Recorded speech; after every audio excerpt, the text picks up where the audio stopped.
Sejak kapan Bapak tahu bahwa Aru rencana dimekarkan? Yang pertama dari pejuang generasi Aru pada tahun 1959. 1959. Ya. Orang tua kita itu sudah jadi pegawai, Dasarnya sudah jadi pegawai, adalah sudah jadi pegawai di Kabupaten Maluku Tenggara. Sesuai dengan wilayah pandang tadi itu sudah dibacakan. tahun berapa Bapak dengar 59 itu? Itu dokumennya dari Bapak Fredek Natasian. Fredek Natasian. Ada menjelaskan bahwa 6 orang itu berjuang di Maluku Tenggara untuk pemekaran kabupaten, tapi tidak berhasil. Siapa Bapak 6 orang itu? Bapak Fredek Natasian, Bapak Apalem, Step Apalem, Insinyur, Bapak Maluku dari Namara, Bapak Warkor dari Warjuku, Ngosem. Bapak Ngosem dari Warjuku. Bukan Warkor, Bukan Warkor. Ngosem. Ngosem dari Warjuku. Dari Marlasi itu Bapak Watapuan. Tahun 59. 59 di mana? Ritual. Di Tual. Orang itu, kalau Bapak Fredek Natasian dengan Bapak Ngosem itu, dorong itu pegawai pertanian. DPR, Pak. Nggak perlu, pegawai pertanian. Habis itu Bapak Fredek Natasian sebagai anggota DPR GR. Ya toh? Jangan Bapak Keratem, Bapak Cak. Bapak Maluku dari Namara ini dia pegawai perpajakan. Jadi waktu itu kan dong laporan di pertanian, ada di pajak, pegawai, termasuk Bapak dari Marlasi. Dong mau berjuang. Dari Marlasi siapa? Bapak siapa? Bapak yang tadi ada di secara itu, wilayah pandang itu. Oh boleh, nanti kita konfirmasi ya. Lanjut Bapak. Jadi dong mau berjuang secara kedaerahan, tapi ada pikiran bahwa tidak bisa, harus ada partai politik. Sehingga dong terbagi di partai politik. Akhirnya ada yang di partai politik yang terlarang, ada yang tidak. Sehingga termasuk Bapak Fredek Natasian, Bapak Ngosem, Bapak kemungkinan 2 orang ini yang terlibat dalam partai politik yang terlarang. Akhirnya dijuluki sebagai PKI. Yang lain-lain. Lalu perjuangan itu karena itu harus masuk partai politik itu, sehingga mereka terputus. Lalu dilanjutkan pada tahun 60-an itu yang tadi dijelaskan di Selain Pandang itu ada orang tua kita Jaksa Bonjo, nanti baru diambil. Orang itu lanjutkan. Tapi karena kondisi PKI pada saat itu, akhirnya dokumennya hilang, dokumennya tidak diterima. Nah dia berlanjut sampai ada generasi ketiga yang ada di Selain Pandang itu. Sesudah itu pun hanya pergumulan saja. Sesudah itu generasi keempat, termasuk kita semua ini. Generasi keempat ini justru karena adanya pemerintah keluarkan Undang-Undang Nomor 22 tahun 99 tentang otonomi daerah dan Undang-Undang Nomor 25 tentang perimbangan keuangan pusat dan daerah. Nah, setelah undang-undang ini sementara ke kondisi Aru ada di dalam kondisi yang tidak nyaman, terpuruk. Bukan terpuruk karena apa, tapi kondisi kerusuhan. Tiba-tiba Bapak tahun 99. Jadi pada saat itu untuk mengamankan negeri ini bermaru Ambon. Barangkali Bapak juga ada di dalam, Bapak Eli dari Kaidong datang untuk bentuk panitia pemilihan dan pelantikan wadah adat Aru yang sah sesuai dengan kehidupan nilai-nilai adat orang Aru. Beta sendiri datang, Pak. Beta waktu itu Iya. beta ketua Permaru kedua setelah dorang. Oke. Sehingga Dong datang membetesnya. dong punya tempat sekretariat itu ada di Bapak Karpenasi rumah di Kampung Serangan. Kalau bikin akhirnya dong keluarkan surat keputusan bahwa saya Sonci Galanggoba sebagai ketua panitia pemilihan dan pelantikan wadah adat Aru yang sah dengan kepengurusannya. Bapak beta tolak. Tolak SK itu malamnya beta dapat tantangan. Tahun berapa, Bu? Tahun berapa? 99 sudah. 99. Bulan Maret. Ya. Lanjut. Bulan Maret. Itu masih Sehingga beta tolak, beta dapat tantangan. Saya orang kuliah. Akhirnya beta panggil Bapak Dr. Martin Kulomobin, Bapak tolong beta tolong. Lalu tua datang, bilang ketemu pergi di sekretariat Permaru supaya beta ambil SK itu. Lalu dong kasih Data. catatan semua. Lalu ada catatan khusus bahwa yang akan terpilih sebagai pengurus ataukah kepengurusan untuk pelantikan dan pembentukan dan pelantikan wadah adat Aru itu sesuai silsilah. Harus orang Aru asli. Nah, setelah proses itu sudah berjalan, surat sudah keluar. Untuk semua orang Aru harus datang kumpul untuk ketemu musyawarah. Tiba-tiba Petrus Ibrahim datang dari Sorong. Datang lewat tua, bicara dengan Bukit Waito. Kan ini masih rahasia. Ya. Dari mana? Dari Dia sahabat. Dosimat, dia dari Dosimat. Dia Sabar dulu. Ya sabar dulu, nanti baru kamu versi lain. Ketongnya sambung versi, jadi terus ini jangan campur-campur. Petrus Antu dong punya ini. dia datang. Masing-masing mulai. Ambon itu tertutup. Ya. Kita lanjutkan penjelasan tadi bahwa filsafat filosofi orang Aru itu manlir. Man itu di perbandingan dengan firman maka suara anugerah. Suara anugerah itu datang melalui pemerintah Republik Indonesia pada tahun 1999 itu. Maka pemerintah Republik Indonesia mengesahkan Undang-Undang Nomor 22 tahun 99 tentang otonomi daerah dan Undang-Undang Nomor 25 tahun 99 tentang perimbangan keuangan pusat dan daerah. Nah, pada saat itu akhirnya sementara Permaru Ambon sudah datang untuk kita bentuk tanggal 2 bulan Maret tahun 99 itu bentuk panitia pemilihan dan pelantikan wadah adat Aru yang sah berdasarkan kultur dan budaya orang Aru. Nah, dalam proses berjalan bapak-bapak polisi, tentara maupun angkatan laut mengamankan, sementara bertahan untuk mengamankan Kepulauan Aru untuk stabil. Proses berjalan sehingga begitu ketong sudah sebarkan surat-surat ke desa-desa untuk datang musyawarah, tiba-tiba Petrus Ibrahim datang. Ambon tertutup, laut, darat, dan udara. Tidak boleh ada perhubungan pesawat apapun, tidak bisa dalam kondisi waktu itu. Akhirnya Petrus Ibrahim dia datang ke Tual, bertemu secara rahasia dengan Dr. Andus Bukit Waito almarhum, lalu bicara dari hati ke hati bahwa tujuannya ini. Lalu Bukit Waito bilang sudah sampai di Dobo sehingga di Bapak Galanggoba.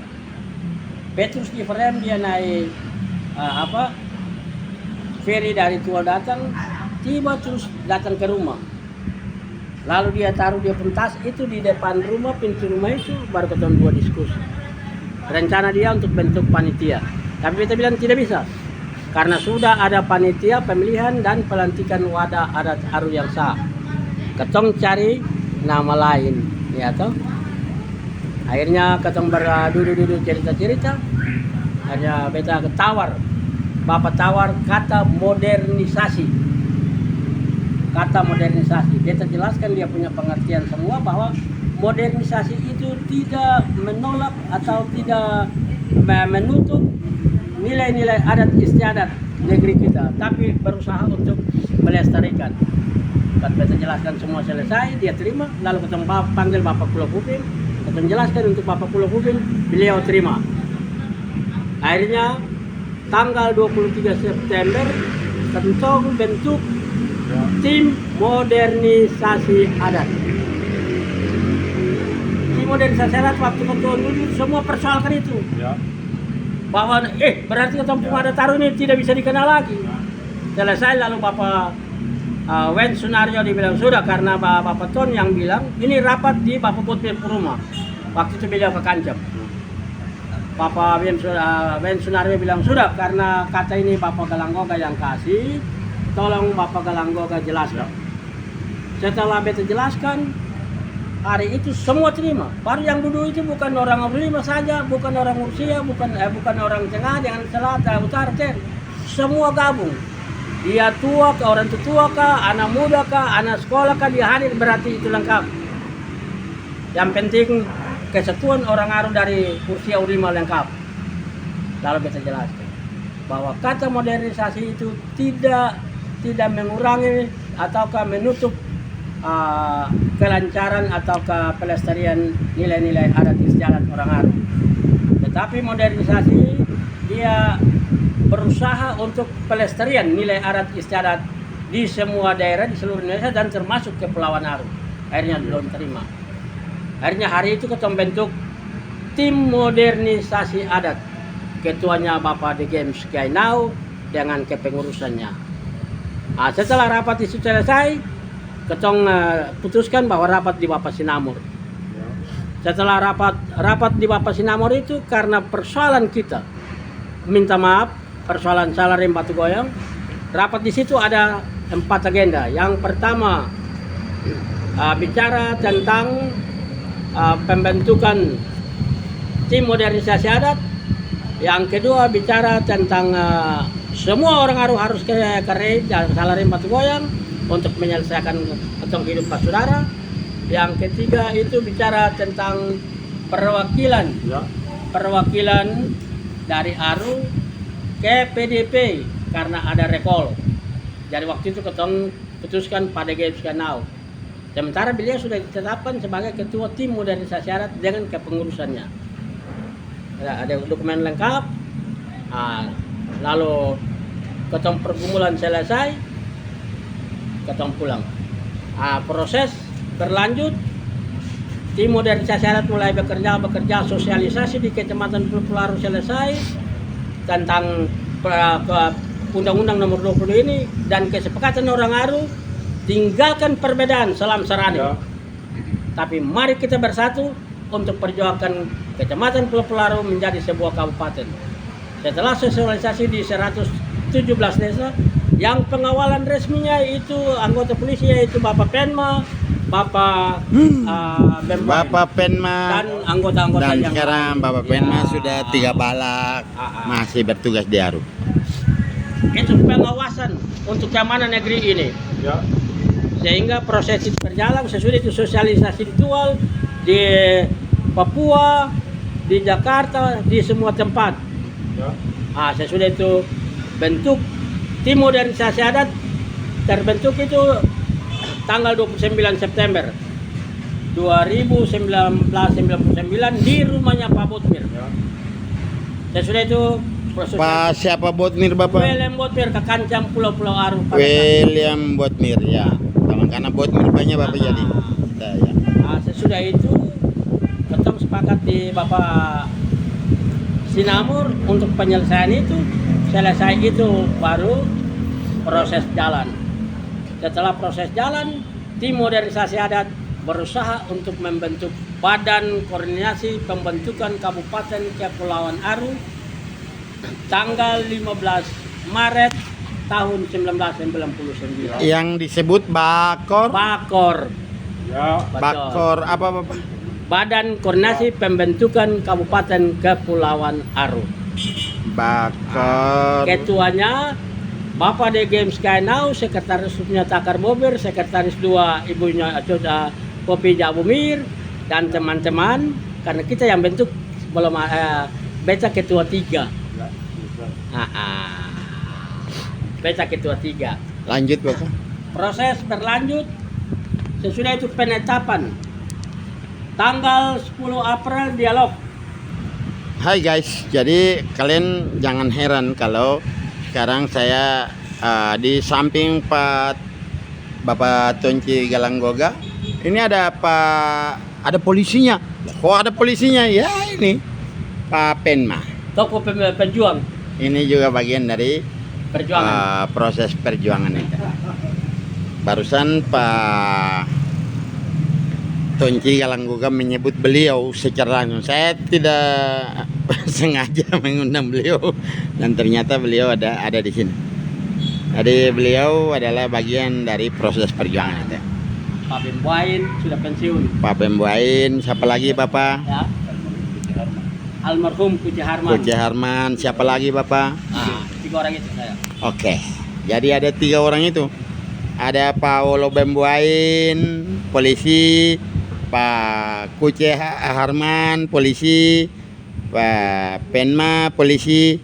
Nah, walaupun mereka masih berpangkat rendahan di masa itu, tapi mereka sudah memberikan kontribusi dengan cara mereka sendiri.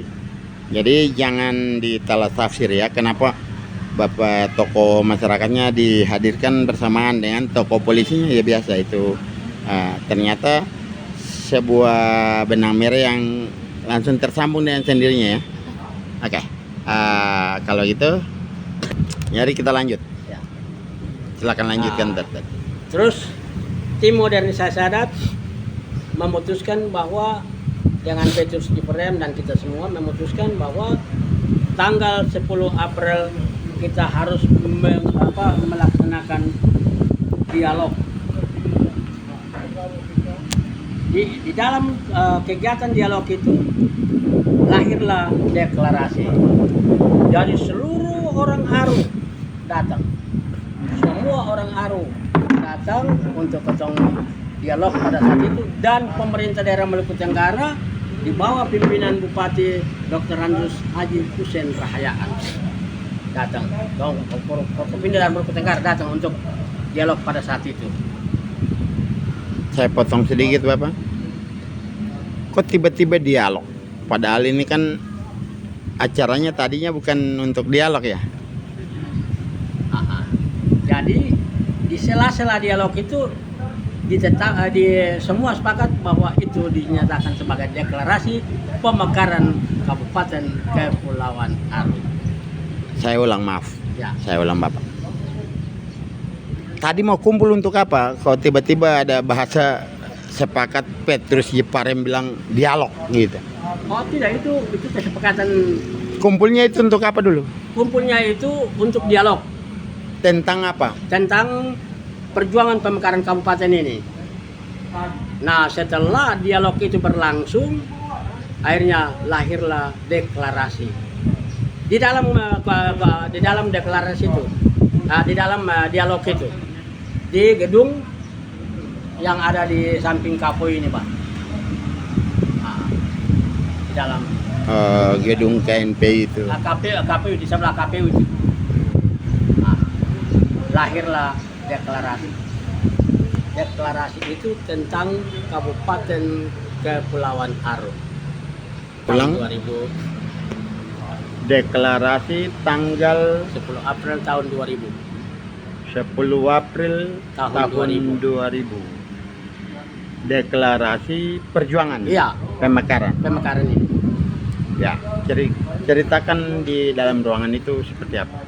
Jadi di dalam ruangan itu semua ada dokumennya Pak. Kalau mau ini nanti, jadi dokumen itu, jadi itu semua termasuk Bapak Dr. Andrus Labok dong semua. Siapa Dr. Andrus Labok siapa? Yang dari Papua. Ya maksudnya Bapak tolong kalau sebut nama. Termasuk tokoh Karena pejuang. ini ketong ada mau bicara sejarah jadi yang sampai. Tokoh pejuang dari IKBA. Ya. Makanya IKBA, Ikatan Keluarga Besar Papua. Ya, jadi makanya Bapak kalau mau sebut nama lengkapnya karena marga ini kan panjang, Ya. nanti disalah tafsir di masa depan ya. Ya. Karena kita ini video sejarah, Ya. tidak boleh sebut nama kecil. Kalau bisa tahu nama besar lebih baik. Harus Mikael Labok ya? Biar toh? Iya.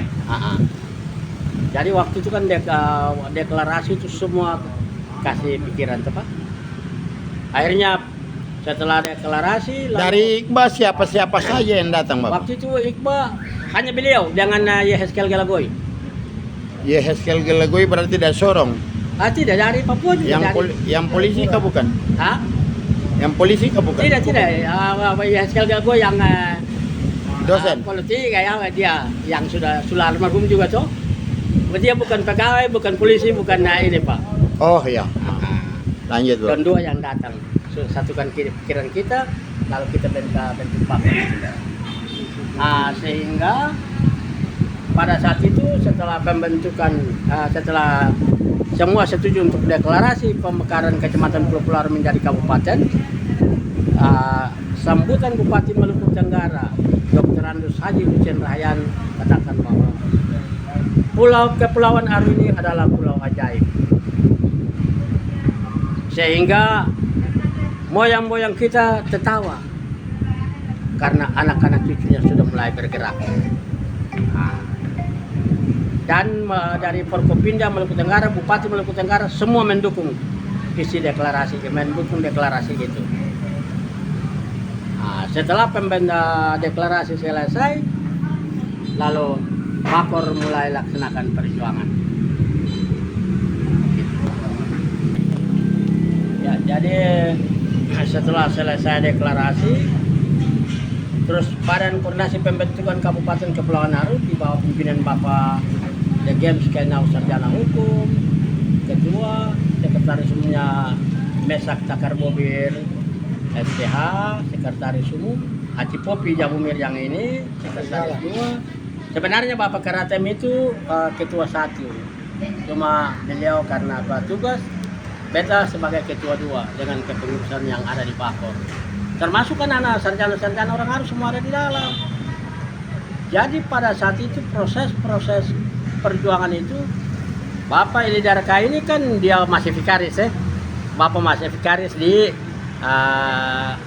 Algadang.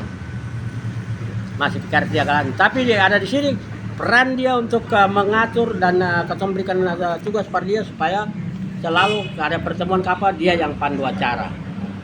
Di dalam isi deklarasi itu juga Bapak Eli Darkaidong yang pandu acara.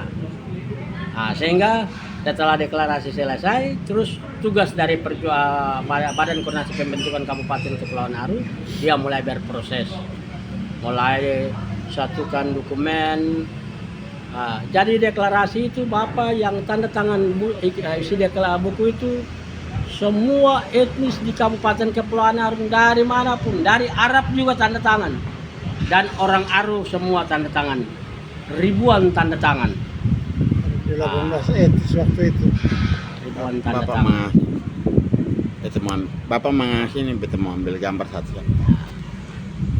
Jadi pada saat itu beliau ini masih ke Kancam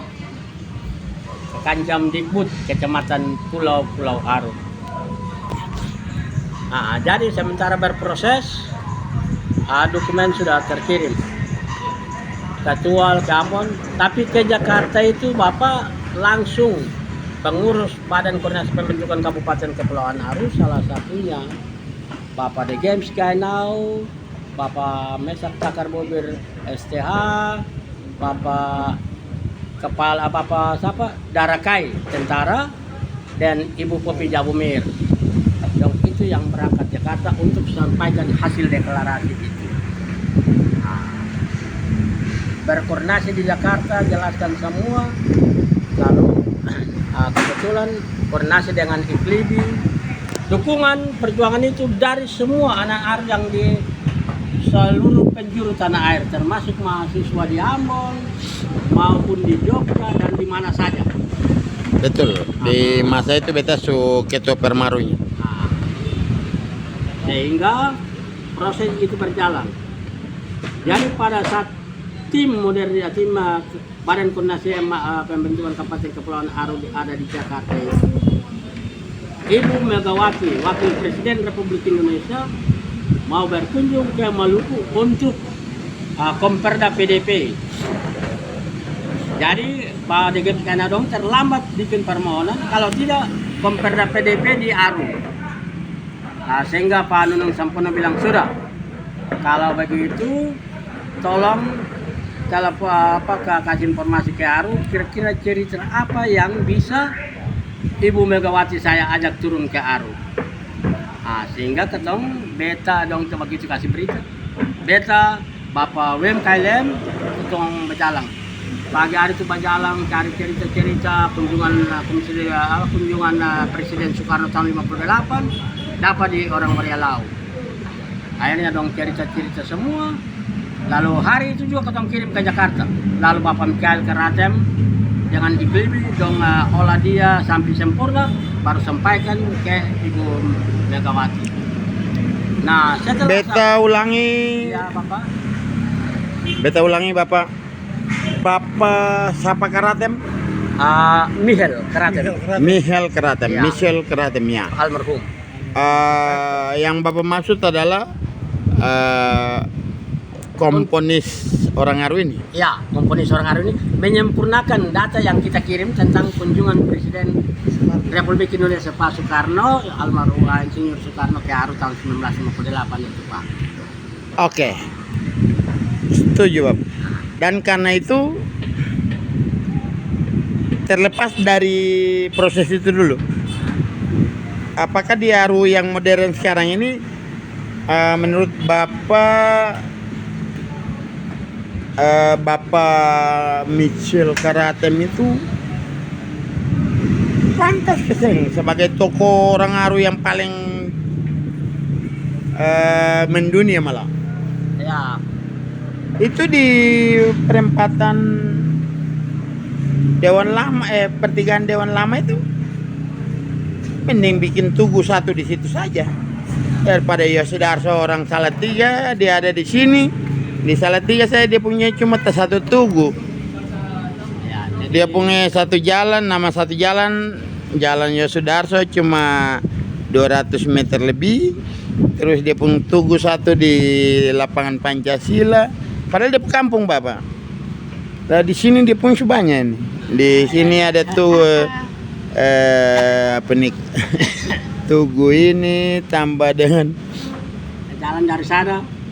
lapangan ini dia punya lagi, pelabuhan dia punya semua. Jadi maksudnya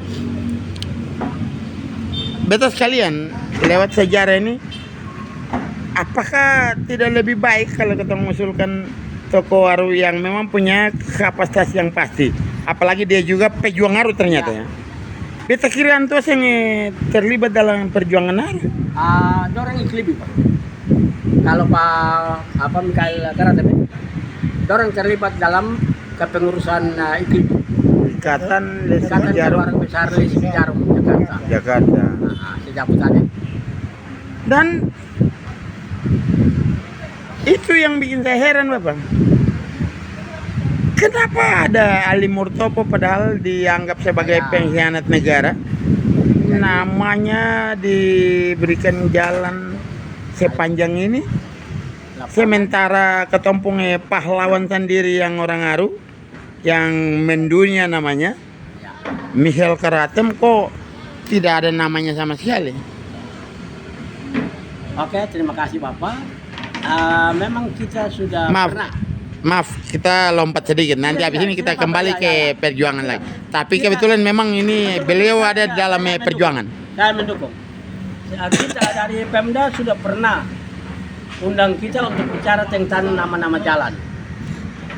Sehingga di dalam nama-nama nama-nama jalan ini mulai dari pelabuhan, dari kita sendiri, Bakor maupun Dewan Adat, kita sudah catat semua orang Aru yang pada saat itu, termasuk Abdi Mahyil, ya, atau Nampa Sintimir, Mikhail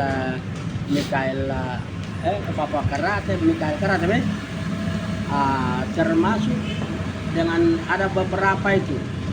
Nah, PGT Natasian. Tapi pada saat itu program itu setelah ketemu kumpul bicarakan semua saya sampai hari ini tidak pernah digubris lagi. pemerintahan siapa waktu itu? Pemerintahan waktu itu pemerintahan yang kemarin Pak Dr. Johannes. Oh, wajar Pada wajar. saat ini bicara Paham. tentang itu saya mendukung sekali Pak. Semua tokoh Aru yang penting-penting Iya, menurut kita orang Aru harus diutamakan Harus ada dulu. namanya, nama jalannya. Tetapi melalui mekanisme kita berdiskusi bersama sesama orang Aru, lalu memutuskan, diserahkan kepada pemerintah daerah, diserahkan untuk disahkan oleh DPRD. Ya. Itu kita Kira-kira seperti itu. Supaya kita tahu betul. karena waktu itu saya punya peta itu karena